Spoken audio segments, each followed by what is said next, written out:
गुरुपूजिताय गुरुदैवताय गुरुकुलस्थायिने गुरुविक्रमाय गुह्यप्रवराय गुरवे गुणगुरवे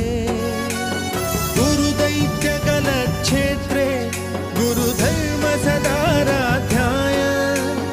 गुरुपुत्रपरित्रात्रे गुरुपाखण्डखण्डकाय गीतसाराय गीततत्त्वाय गीतगोत्राय धीमहि गूढगुल्फाय गन्धमत्ताय गोजयप्रदाय धीमहि गुणातीताय गुणाधीशाय गुणप्रविष्टाय धीमहि एकदन्ताय वक्रतुण्डाय गौरीतनयाय धीमहि